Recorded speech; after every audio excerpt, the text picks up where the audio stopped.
Tonight, turning crisis into opportunity. Faced with the worst economic conditions in decades, is it time to think big and downsize the state? If you were starting from scratch, what would the government actually control? We ask our radical thinkers how big it should be. Also tonight, more trouble and strife. The government wants churches to be able to hold gay marriages. What do the clergy make of this? We ask a couple of its members here. And the A to Z map of the Blitz, where every red dot marks a bomb. But when they walked back home, the house had been bombed, and Harvey was nowhere to be found.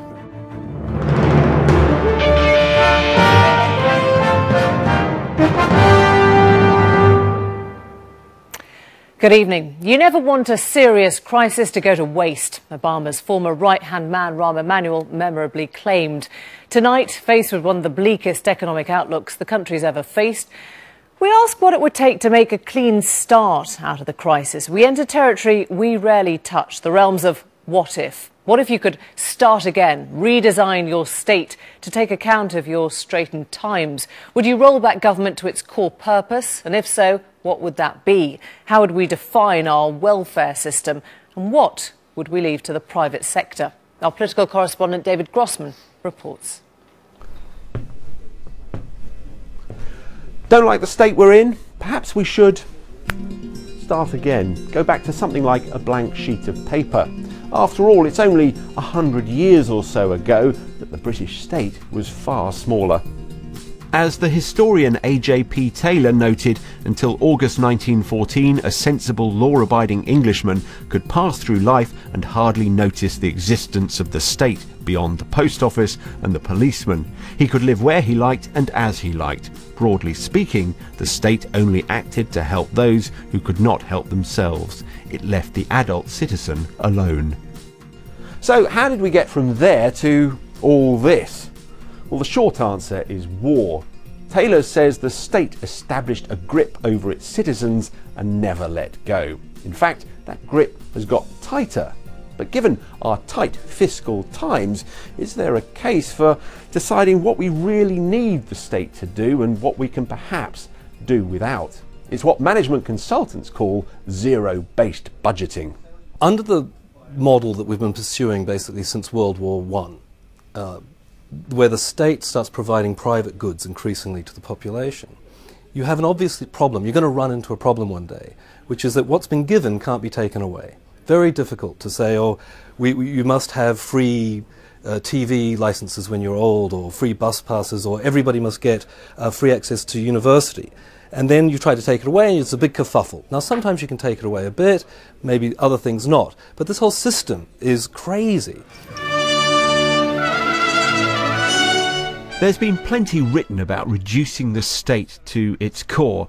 Economists like Milton Friedman, who won the Nobel Prize, argued that state bureaucracies not only infantilise citizens, they also have a powerful incentive to increase their size and scope. His ideas were so controversial that even his Nobel ceremony was interrupted by protest.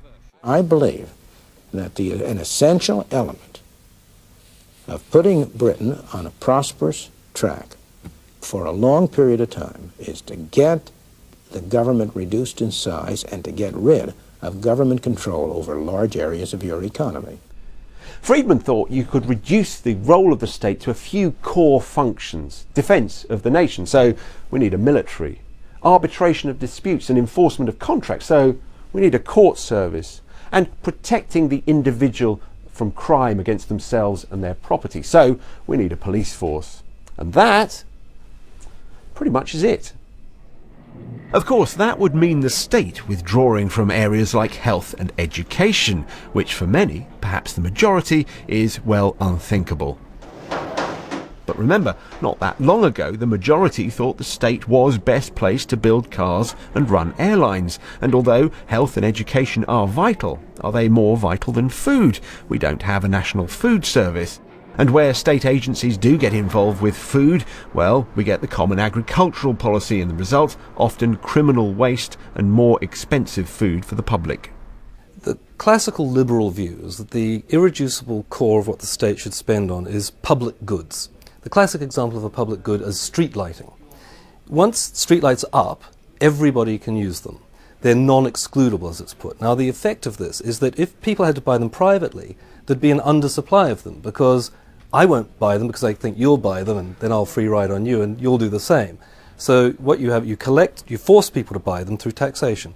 And public goods, the famous public goods are things like street lighting, maybe rubbish collection, national defence, the rule of law, which comprises the police, let's say, and the courts. Some think that modern politics is hastening the day when we have a reduced core state, that so many voters currently benefit from state spending, either as employees or recipients, that any reductions become impossible. Witness the rows this week over the measures contained in the autumn statement. That means we'll simply carry on borrowing until the markets say enough, and we find ourselves with no alternative than to contemplate that blank page. David Grossman with that report. With me now, Nassim Nicholas Taleb, author of Black Swan and Anti-Fragile, Pippa Malmgren, the former economic advisor to George W. Bush, and Matthew Taylor, former director of political strategy for Tony Blair, now the chief executive of the RSA. And welcome. Thanks to you all for coming in. And Pippa Malmgren, if we were starting from scratch now, you looking in on this country, what would you do? What would be core purpose and what would be auxiliary? Yeah, well, first of all, I think there's like a social contract between citizens and their state. And the citizens agree to pay their taxes in exchange for the state to do certain things. And the choice of what the state ought to do is going to vary from country to country.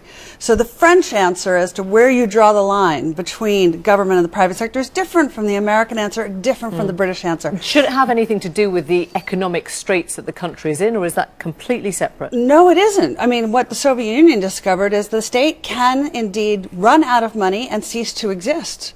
So we are at a critical moment here in the United Kingdom, in the United States, in all the indebted countries, where we do have to address this question of what is the purpose, role, and function of the state. And there are certain things that simply don't add up. You cannot have a system where the amount of money coming in is less than the amount of money going out in payments and benefits to the public. And so we've got to rebalance. Specifically? I'm not. I'm just saying government has to take in more than it spends, or it ceases to be able to survive. Sure. Give me specifics. Well, I think bottom line is what we've got to do, given that everything has to be cut, right? We do not have enough cash, not in the United States, not here, to pay for everything that's been promised to the citizens. So we have to cut everything. There's no choice. It's not a redistribution argument. If you taxed, for example, 100% of American citizens' income, we would still have a multi-generational debt problem, right? So it's not a question of redistributing now. Everything has to be renegotiated between the citizens and their state as to who's going to deliver what. The state is defaulting on the citizen. That's what austerity is. Matthew Taylor, would you agree with that, that redistribution is sort of way beyond this now? Well, I hate to introduce any kind of conceptual clarity to the debate, but I think you have to distinguish between the size of the state, what the state does, and also regulation by the state. So you could have a state that spends a lot of money but doesn't actually provide services, or you could have a state that doesn't spend much money, doesn't provide much services, but regulates a lot. So there's lots of different ways in which the state influences things. I also don't think we should underestimate the degree to which the state changes anyway. So, for example, in the last few years, the state has got out of, in a big way, the financing of higher education, but it's put a lot more money into early years. As your film said, the state has got out of the funding of nationalised industries. So actually, over time, what the state does and what the state doesn't do does actually naturally Do you think we're on change. the right track then? With the examples that you've used, do you think this is the right direction of travel? Well, we clearly are going to face some extremely difficult choices coming up. There's no question about that. You know, whatever you think the right economic strategy is, we have got a big hole, and we're going to have to address that hole, and that's going to take some difficult decisions. And I think probably the problem with the coalition at the moment is that it has ring-fenced certain areas, and if it's to be believed, the consequence is that large swathes of government are going to virtually disappear in order to defend certain sacred cows. And I don't think that's a terribly rational strategy. Nassim Taleb, we're on very hypothetical ground here. We're starting with a blank sheet and we're saying what should happen. I'm smiling at this debate because the whole entire debate with Milton Friedman is archaic. The point is not the state versus the private sector. The problem has to do with size. You know, the most successful model we have had in history is not the nation state. The nation state was created recently Okay, it failed twice in history in Egypt and in China, in ancient Egypt and China, and started again a century and a half ago in Europe as an epidemic, mostly for martial reasons. The model that has worked is the bottom-up city-state model, coalition of city-states. The governance is much better at the local level. See, when you say city-state, I think of somewhere like Singapore, but that can't be replicated across the world, right? Well, New York is becoming more and more of a city-state. You see, you have Switzerland is bottom-up municipal. But these are tiny places. Well, that's the point. The idea is that size matters a lot more for governance than nature of political system, and that's what people fail to understand. Let me explain. You're at top-down. You're sitting in Whitehall or in Washington, and you make a mistake. You have no skin in the game. Nobody will know. A spreadsheet will know about your mistake. It is theoretical. You're a local mayor, and you make a mistake. You are penalized by people around you. There's a second problem here. Let me add one thing. I just want to bring him up this idea of localism and it being more accountable. No, I think that's absolutely right. And you know, Benjamin Barber, the American public intellectual, is bringing out a book next year called "If Mayors Ruled the World." There we go. And the point he's making is that it's very interesting. Around the world, mayors are more popular than prime ministers and presidents. And I think this is for the point that often nation states are too far away from stuff. That's exactly. About 50 years ago, the sociologist Daniel Bell famously said, in the modern world, the nation state's too big for the small things in life and too small for the big things in life. There we go. And that's true. But you see, this is an issue about how big or how small the state is. It's how the state operates. Well, I mean, there's a notion of size. And let me explain the notion of size very quickly. We looked at a lot of this is exactly my profession is on risk business. So you want to know the risk of projects failing or not being delivered on time and cost overrun and failure to predict. Simple. A £100 million project has up to 30% more cost overruns than a £5 million project. So you think the reason we have size is to save money, you agree, and to make things easier. Yeah. In fact, size comes with more and more errors, and errors can be devastating. If it is that simple, if small things are safer and work better, why do we think so big? Why do we talk in big government? Well, I do think there's an element of once, you know, I think Milton Friedman said there's nothing so permanent as a temporary government program, right? Once you create something, it's very difficult to deconstruct it and take it away. That's a fact. But again, I think the critical issue isn't about the size of government. It is about balancing how much you bring in terms of cash versus how much you're spending. And the problem that we face in all the industrialized countries is that since the Second World War, we have been very lucky with demographics. We had a baby boom, and so the amount of money coming into the system was larger than the amount that needed to be paid out. This demographic has begun to change, and we built all our expectations that we could continue funding with debt permanently. What is the real... But hang on, we also allowed over the last 20 or 30 years a massive increase in inequality, and that level of increase in inequality is one of the things that fueled some of the risks which led to the credit crunch. Now, what leads to the growth of the state is a sense of wanting to enhance entitlements. And there's nothing wrong with wanting to enhance entitlements. There's nothing wrong with the idea that we want every child to have a decent education, we want every person to have basic health care. I think what we've got to move to, however, is a framework which says that we do have basic entitlements, but as far as possible, we devolve the way in which those entitlements are delivered to the level of the city. Was your experience, for example, with Tony Blair, of that, you must have had these conversations about what power you let go of, and obviously he brought in devolution, but it's very hard for politicians in power to let go, right? It is hard, and one of the reasons it's hard is because it's not just the state that's centralised, the corporate sector is centralised, the headquarters of companies are in London as well, the media is centralised. And so ministers face the problem of going on radio and TV and defending the actions of someone who's operating anywhere in England, because we expect Whitehall to take responsibility for that. Now, one of the things politicians have to get used to is saying, look, actually, that's not my job anymore. I have genuinely devolved responsibility for that. And what happens in your model, where every tiny state operates in its own autonomy, what happens when there's failure?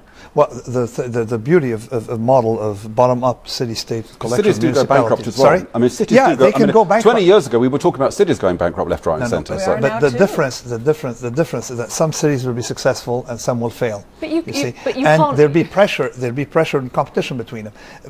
the but you model can't that literally have a city where people are living failing, right? No, you can manage. I mean, New York had to pull out of and compete with the others. Realistic. The state can step in for emergencies. We're not arguing that. So you have got the safety net of the no, state, I am not. right? I'm not removing the state. What you have to define what an emergency is. Okay, the point is people mistake interventionism, okay, with in regular affair, what I call micromanaging things, which the state does and invariably ends up doing, with the being there for emergency room. You see, we need the state for emergencies.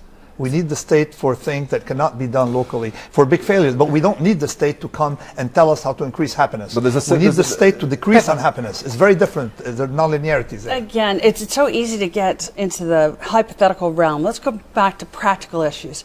I think you will always create a problem, and this will be controversial, if you pay people more to not work than to work. For example, you will always have a problem if you have an environment in which a fireman and a police officer cannot live within an hour of where they work because prices have gone so far out of control. So there are some basic rules of the game. Whether you are a conservative or you are a liberal, it doesn't matter. Again, it just comes down to balance sheet management. And one of the problems we've had is that governments are not subject to the same accounting rules as corporations, and therefore they borrow more than they should. But it's also true that when the market fails, as it has disastrously in the last few years, thank God for the state, because if it wasn't for the state, we would be in a real state of collapse. It's the state that caused it to fail. You have to realize when you have a big state bailing out and allowing too big to fail. Thank you all very much indeed. I'm so sorry we haven't got more time. Should gay marriages be allowed to take place within a church? The Prime Minister's confirmed he wants MPs to vote on legislation which would allow the ceremonies to be conducted in places of religious worship. Now, under the plans to be set out next week, religious organisations which do not want to hold these services will be given legal protection, guaranteed exemption.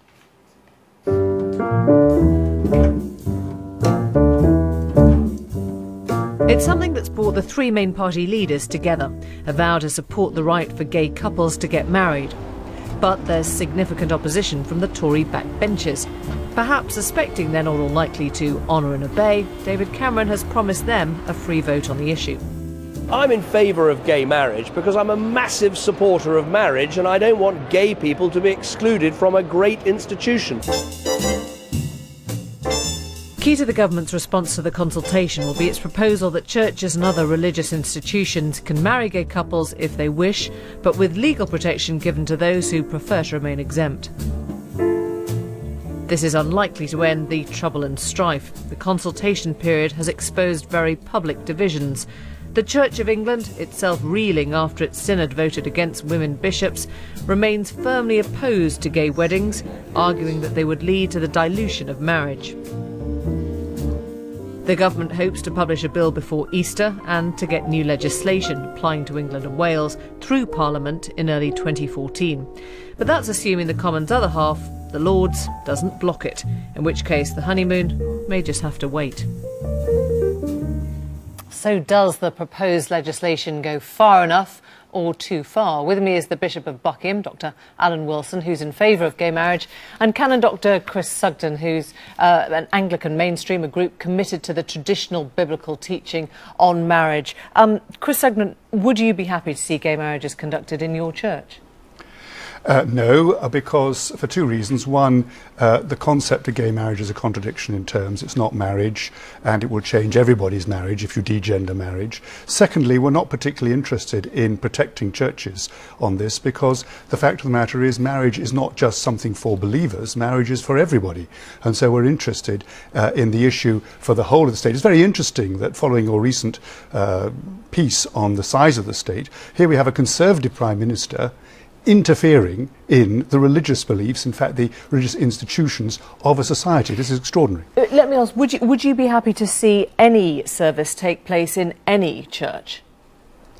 No, because I mean, this isn't about a personal church, do you? You think it shouldn't be in any church, right? This is saying, this will be saying that God blesses something which He clearly teaches, both in creation and in the Bible, is not.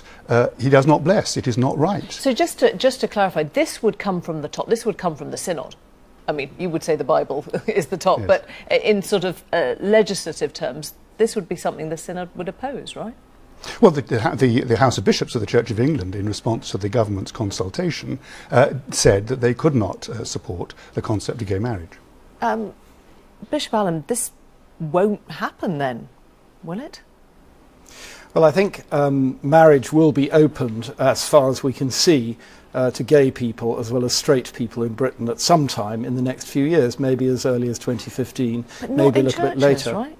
Well, some churches, because there are churches who believe quite as strongly that they should marry gay people as there are churches that believe that they shouldn't. And what would happen to those churches then? I mean, would they be outside the thinking of the rest of the Church of England? I mean, would they... What position would these churches who went against... What you can't do, you see, you can say people have got a right to object to marrying particular people, and that's well enshrined in English law. For example, clergy can object to marrying divorcees. That's been the case since the 1920s. Actually, there have been provisions for clergy's consciences since 1907. Deceased wife's sisters, that was a great thing. That was against the Bible because the Bible said deceased wife's sisters' marriages were wrong. Presumably, you don't need anything in law that protects you. You've always had the right to exempt yourself from certain kinds of marriages, right? Well, on air, I was discussing with a member of the lesbian, gay, bisexual, transgender movement who said they would bring cases against churches that didn't want to. But this is a red herring. The issue is not whether it's in churches. I think the government, frankly, is trying to buy off religious opposition, which is quite significant. We're going to be sending to every parliamentarian this book, Is there a case for same-sex marriage, issues of eligibility and consequences, next week, which sets out hard social, scientific evidence that same-sex marriage, same-sex relationships, formalising them in society, is not a good thing for human flourishing. It's a very powerful word to use in an argument like this. Well, I think it's extraordinary, really. The fact is there are several jurisdictions in the world where there is marriage equality. The sky hasn't fallen in. In many of them, marriage is actually stronger than it was because divorce rates have come down in some of them. We don't know what the relationship is. But quite honestly, there is absolutely no evidence that the sky falls in when you do this. So why don't you do it tomorrow then? I mean, if they're always going to oppose it on that side of the church, why would you even wait for the Prime Minister or the MPs to introduce it? Well, I think very sadly the Church of England has had a rather infantilised debate about this for a long, long while. 20, 30 years ago, we were thinking seriously about the position of gay people in society. Then in the 90s, it all became politicised. I put my head over the parapet on gay marriage earlier this year.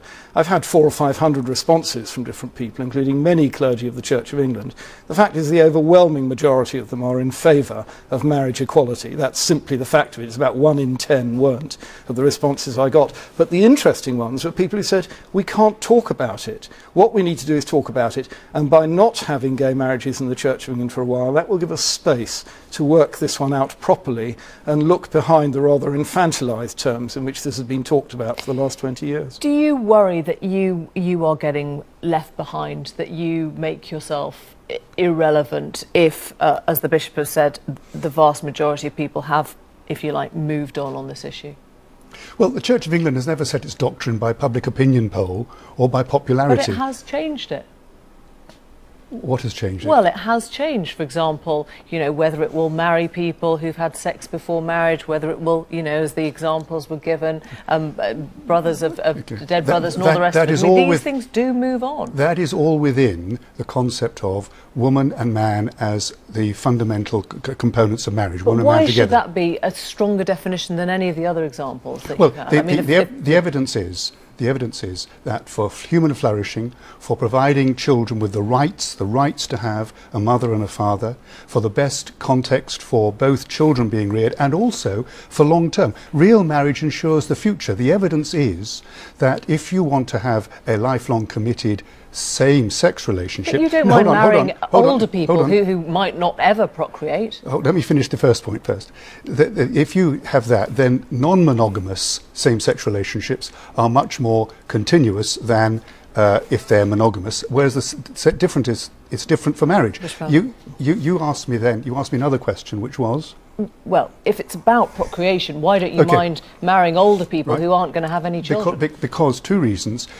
procreative in principle, and secondly, they can still be a mother and father to children. You change the point about making, using this phrase equal marriage, it changes marriage for everyone, so no one's married. Well, the reality is all over Britain, one of the things I discovered is there are gay couples who've been living together in fruitful, joyful relationships, sometimes for 20 or 30 years, which entirely mirror the Christian virtues of marriage. As far as marriage being gendered, yes, being gendered is a strand of Christian teaching on marriage, not exclusively so. For example, in the Bible, the church is described as the bride of Christ. That doesn't mean all Christians are female. Yeah. It doesn't mean they have to have sex. And who are the kids? It reduces it to absurdity to say that marriage has to be gendered in that way. It isn't in the Bible, and it shouldn't be now. I disagree. Thank you both very much. Thank you. Thank you very much for coming in and opening the talk on it.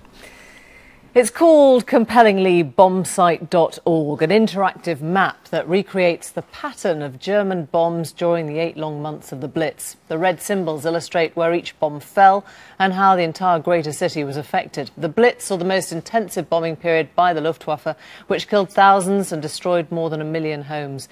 This map pieces together the precise geography of the targeting with photos and the history that arose from it. Steve Smith went to explore.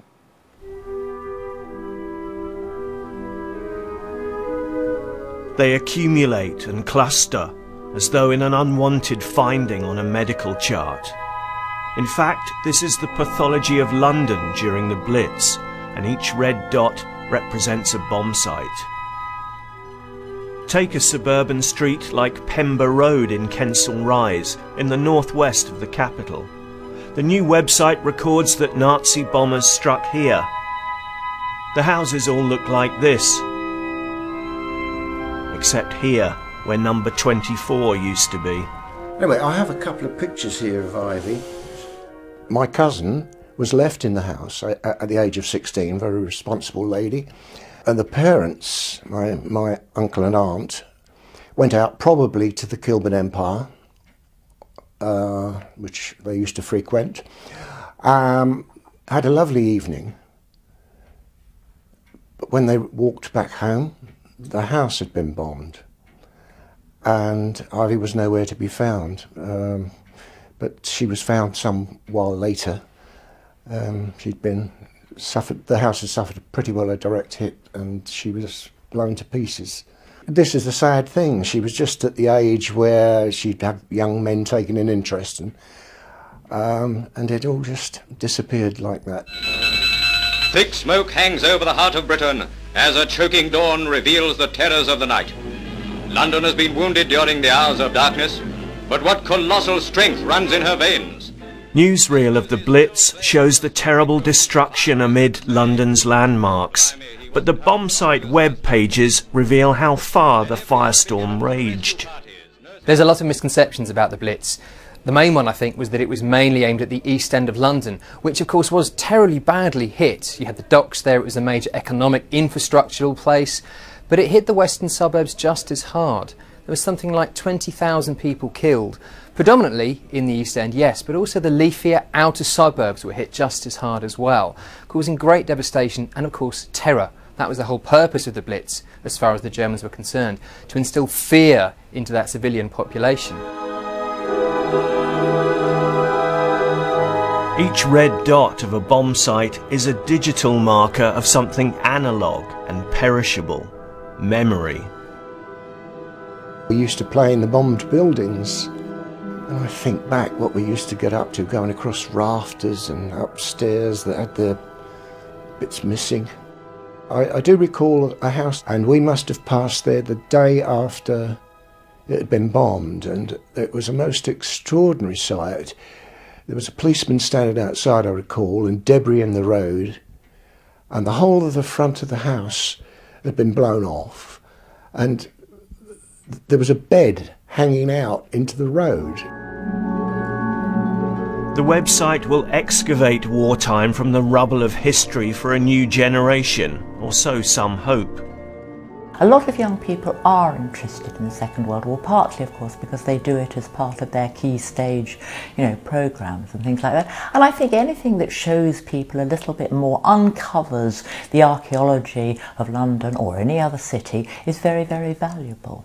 And it's interesting, people always say, oh, the Second World War, people are obsessed with that, can't we have closure? Now, if I said to you, I'm going to take you to a plague pit, you wouldn't say to me, oh, for goodness sake, can't we get over the 16th century, can't we move on? The website and a forthcoming app to go with it are new tools for joining the dots of history. Steve Smith there. Review's up next, and Martha is in Glasgow for us. Martha. Hi, Emily. Well, in our last book special of the year, we're going to be marking the 50th anniversary of A Clockwork Orange, and also looking at a book about 100 years of film censorship, which inevitably includes Kubrick's controversial film. There's a new novel from the creator of Reggie Perrin, another posthumous publication from David Foster Wallace, and the latest collection from Oliver Sacks, the world's favourite neurologist, which he calls an anthology of hallucinations. Keep watching. Martha, thanks. That's all from Newsnight tonight. We leave you with a view from the Earth as seen by NASA's newest satellite. Back down to Earth on Monday. Bye. Ground control to Major Tom. Ground control to Major Tom. Take your protein pills and put your helmet on. 10. Ground control 9, to Major Tom. 8, 7.